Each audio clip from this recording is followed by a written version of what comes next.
सभी को नमस्कार। मलिक मोहम्मद जायसी के पद्मावत से महत्वपूर्ण पंक्तियाँ क्रमांक नंबर 9 प्रस्तुत है। आज इस वीडियो में हम जेठ माह से आषाढ़ माह तक की विरह अग्नि को इन पंक्तियों के माध्यम से जानेंगे कि किस प्रकार जो नागमती है वह अपनी विरह वेदना को व्यक्त कर रही है।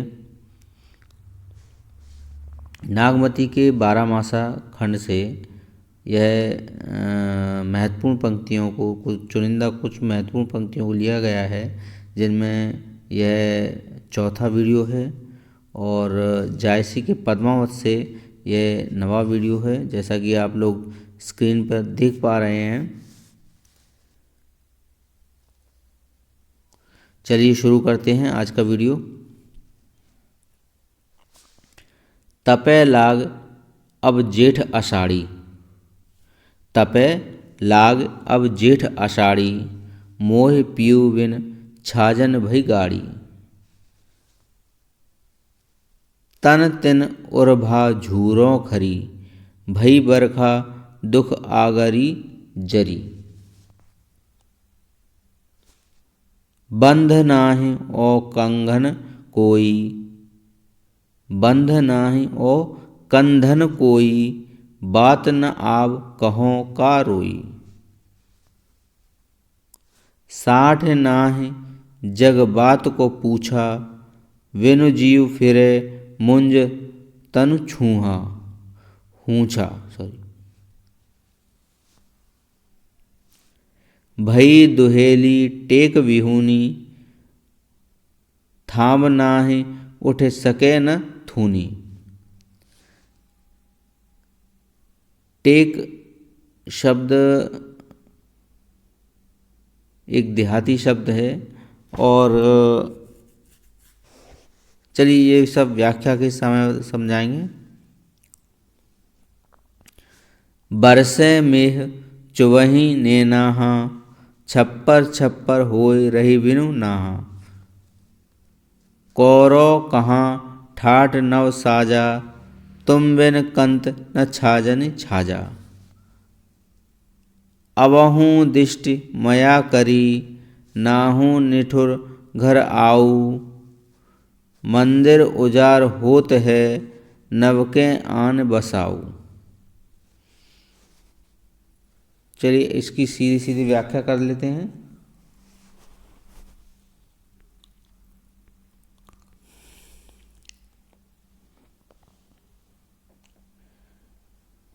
तपे लाग अब जेठ आषाढ़ी, मोह पियु बिन छाजन भई गाड़ी। देखिए वीडियो क्रमांक जो 8 है उसमें जेठ माह की विरहाग्नि को दर्शाया गया है।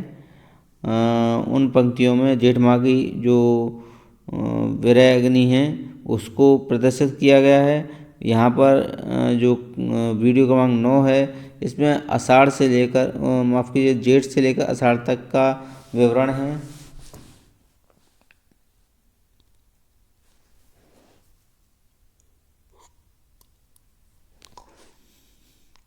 यहाँ पर तपे आग अब जेठ आषाढ़ी, मोह पियु बिन छाजन भई गाड़ी। इसमें नागमती कहती है कि अब जेठ माह के जो आषाढ़ जेठ से लेकर आषाढ़ तक की जो गर्मी है वह अब और तीव्र हो गई है। जेठ और आषाढ़ के बीच की जो गर्मी है वह पहले से और अधिक तीव्र हो गई। तपे लाग अब जेठ आषाढ़ी, जेठ और आषाढ़ के बीच की जो आग है वह और तीव्र हो गई है। मोह पियु बिन छाजन भई गाड़ी, और वह अपने प्रियतम से कहती है कि स्वामी के बिना, हे स्वामी मुझे आपके बिना इस छप्पर के नीचे गर्मी सहन करना मुश्किल हो रहा है। गाड़ी यानी कि घनी गहरी है ना। भई छाजन भई गाड़ी यानी कि उसे इस छाजन के नीचे गर्मी सहन करना मुश्किल हो रहा है।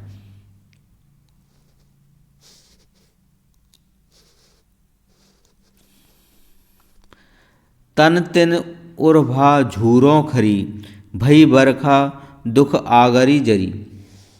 आगे नागमती कहती है कि मेरा जो शरीर है वह कैसा है, तिनकों के साथ, तन तिन, तन जो है वो तिनकों के ढेर के समान कैसा हो गया है, सूखा सूखा हो गया है और पतला हो गया है। और भा झूरों खरी, वह झूरों के समान यानी सूखा और पतला हो गया है। भई बरखा दुख आगरी जरी, और जो वर्षा है, बरखा यानी वर्षा, वर्षा होने के कारण मेरा जो दुख है वह और बढ़ गया है। दुख आगरी जरी। बंध नाहि और कंधन कोई, बात न आव कहों का रोई। मेरा जो अपना कोई नहीं है, बंध नाहि और कंधन कोई, यानी कि मेरे बंध में कोई नहीं है और ना ही मेरा कोई अपना है, कंधन है, कोई अपना नहीं कहने को। और अपनी बात बात आब कहों का रोई, और अपना दुख किसके आगे कहूँ, किससे कहूँ कि मुझे क्या दुख है, मैं किसे कहूँ। मेरा तो ऐसा मतलब किससे कहूँ यह बात कि मैं कितनी वेदना में हूँ, मैं कितने कष्टों में हूँ, क्योंकि मेरा अपना कोई है ही नहीं।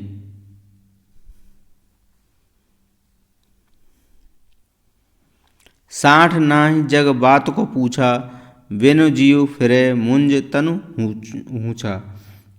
आगे क्या कहती है कि मुझे कुछ कहना भी तो नहीं आता। साठ नाई जग बात को पूछा, अगर जग बात को पूछ भी ले तो साठ नाई, मुझे नहीं पता कि मुझे क्या कहना है, मुझे कुछ कहना ही नहीं आता। बिन जीव फिरे मुंज तनु ऊँचा, और प्राणों के बिना मेरा यह शरीर मूंज के बिना बंधे हुए जो गट्ठे होते हैं उसके समान कैसा हो गया है, ढीला हो गया है। मुंज के समान मेरा जो शरीर है वो पिए के बिना ढीला हो गया है और छूछा हो गया है, बिल्कुल सूख गया है।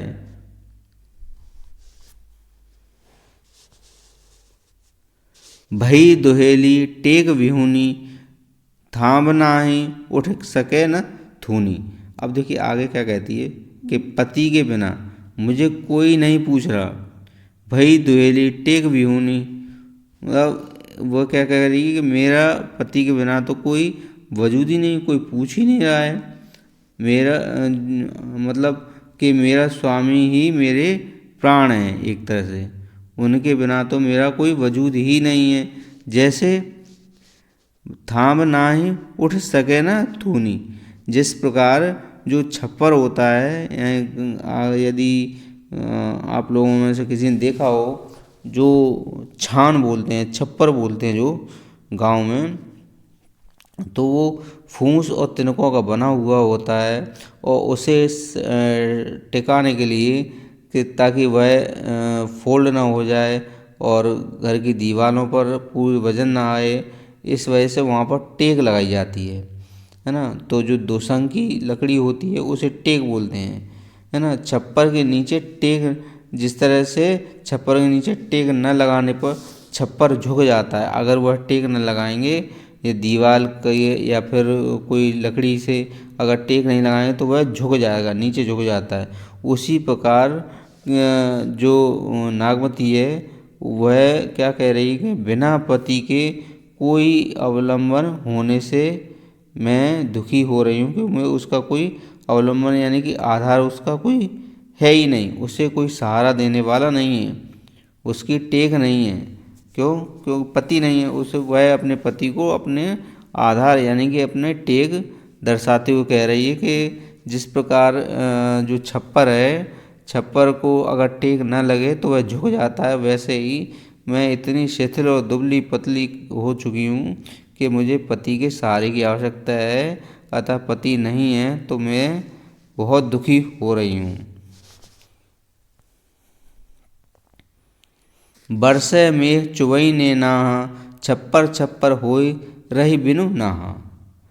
आगे देखिए क्या कहती है कि बिना पति के मेरी जो आँखें हैं वह कैसी हो रही हैं, जो बारिश हो रही है, वर्षा के जो जल है, यानी कि जो बरसात में जो पानी बरस रहा है, उस बरसते हुए पानी के से भीगकर सराबोर हो गई हैं। कौन? उसकी आँखें। क्यों? वह जो नागमती है, वह अपनी आँखों से बहने वाले जो आंसू हैं, उसे वर्षा का जल बताते हुए कह रही है कि उसकी आँखें सराबोर हो गई हैं उस जल से। छप्पर छोपर होई रही बिनु नहा। और वह क्या कहती है कि बिना तुम्हारे मैं नया छप्पर भी नहीं डाल पा रही हूँ। छप्पर छप्पर होई रही बिनु नहा, यानी बिना छप्पर के मैं रह गई हूँ, कोई नया छप्पर डाल भी नहीं पा रही हूँ, है ना। कोरो कहाँ ठाठ नव साजा, तुम बिन कंत न छाजनी छाजा। और आगे वह क्या कह रही है कि आपके बिना मैं न तो छप्पर भी डाल पा रही हूँ, और मेरा अब घर उजड़ रहा है, अब तुम आ जाओ। अबहु दिष्ट मया करी, नाहू निठुर घर आऊ, मंदिर उजार होत है, नवके आन बसाओ। यानी वह क्या कह रही कि तुम्हारे बिना नया छप्पर भी नहीं डाल पा रही हूँ, और मेरा जो घर है, मंदिर है, वह उजड़ रहा है, उजाड़ हो रहा है। अतः हे निष्ठुर मेरे प्रियतम, तुम अब निष्ठुर मत बनो, अब तुम घर आ जाओ और आकर नए सिरे से घर बसाओ। नवके आन बसाओ, यानी नए सिरे से घर को बसाओ।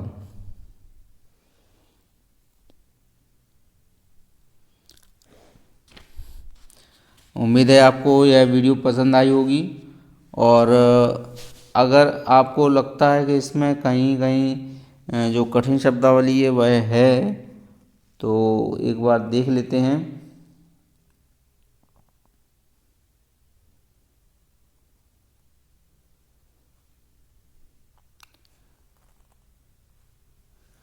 यहाँ पर तुम बिन कंत न छाजन छाजा, कंत यहाँ प्रियतम को बोल रही है वह, हे प्रियतम तुम्हारे बिना जो छप्पर है वह छाया नहीं जाएगा।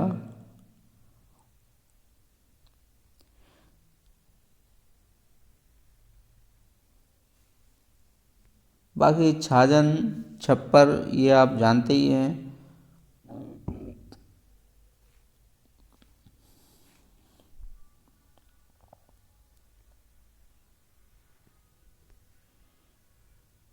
मुंज, मुंज एक विशेष प्रकार का जो बांस होता है उसे कहा जाता है।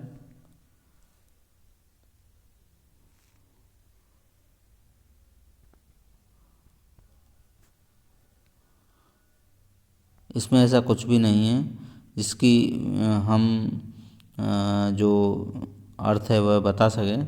मुझे लगता है जो मैंने व्याख्या की है, व्याख्या के साथ साथ ही आपके जो कठिन शब्दावली वह भी मैंने काफ़ी हद तक पकड़ ली है, और उसे आपको समझाया भी है, और उसी के आधार पर आप लोग इसकी व्याख्या कर सकते हैं, है ना।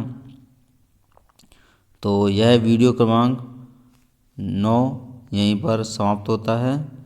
अगली वीडियो में फिर मिलेंगे, तब तक के लिए नमस्कार।